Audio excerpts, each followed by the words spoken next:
From claiming to be the best female Warzone player in the world, to being accused of cheating, to creating the weirdest skits on stream, Nadia has really lost a lot of her reputation, and it's just getting worse. On the 20th of January 2021, at around 9 PM, Nadia would go live on Twitch TV for the first time. Of course, playing Call of Duty Warzone, and naming the stream Gamer Girl Killing It, showing her intentions with a show that females can also be skilled at games. Overall, she averaged around 12 viewers, raking in a little bit of attention, but of course, still not a bad start. After consistently streaming over months, she gained some recognition from the Twitch community, but this would be the first time where she would begin to brag about her ability to dominate Warzone and stand up for the community of female gamers, naming the streaming titles things like better than your favourite male streamer, which would obviously gain the attention of a lot of people. The more people she had watching and who acknowledged her existence, the more hatred she received, being from people who were jealous and some being from people who were just skeptical, as she had got pretty lucky in a lot of her clips, most notably being able to shoot at an enemy before even seeing them through a wall. She acknowledged all of this hate but used it to her advantage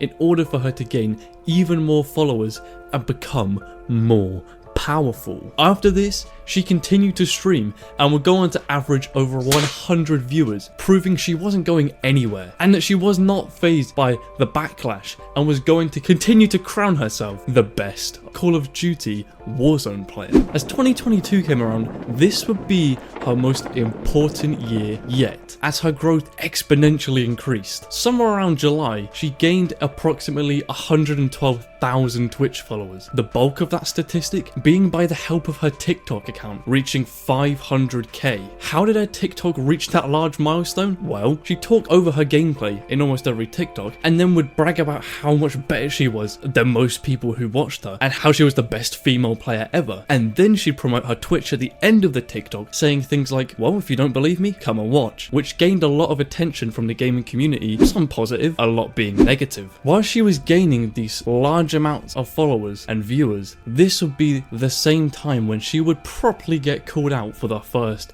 time. A YouTuber by the name of Call of Shame, who specializes in calling out Call of Duty cheaters, would make a video on August the 2nd, 2022, attempting to expose Nadia, analyzing tiny details that not many people notice when she would stream. This all started a chain reaction of exposing videos and only increased the suspicions of her gameplays. But of course, Activision, the anti-cheat behind Warzone, took her side at all times since she was making the money, and they just let the allegations slide. Later on, she was invited to appear on a Full Squad podcast. Here, she would address the claims that had been put against her. They began by showing her the most talked about clips that had been claiming she had cheated in her gameplays, and then Nadia would be expected to break down what had happened, but the viewers were quick to call her out for tiptoeing around the claims and not directly answering and explaining them, resulting in her becoming even more untrustworthy, giving the people who had created the allegations more ammunition. Near Christmas time in 2022, Nadia would get exposed for committing a crime known as doxing, as seen in a video by Mischief. This is when the viewers realised that she wasn't just some girl saying shock value things to get attention, but would actually not be opposed to doing evil things just because a person donated to her accusing her of cheating, which she could have easily ignored, showing her true personality. Although Twitch did clap back and ban her for 2 weeks, but then suddenly her ban was suspended and she got unbanned after only 5 hours, which is absolutely ridiculous and just really shows what an awful corporate company Twitch are, and I assume that has something to do with Amazon having ownership. Around the time of April 2023, Nadia had a big dip in viewership and was losing a lot of her popularity, therefore becoming irrelevant. So,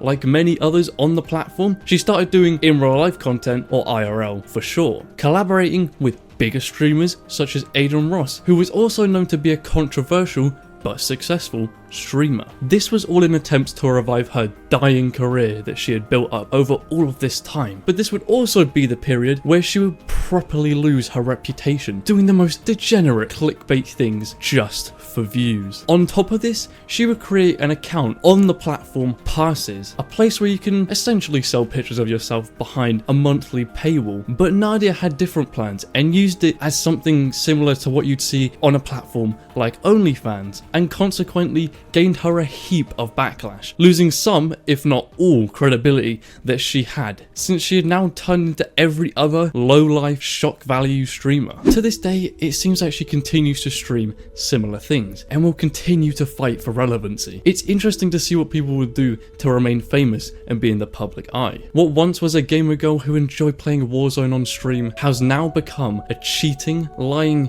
clickbait streamer. Will she ever gain her reputation back again? Let me know what you think. And as always, thank you for watching.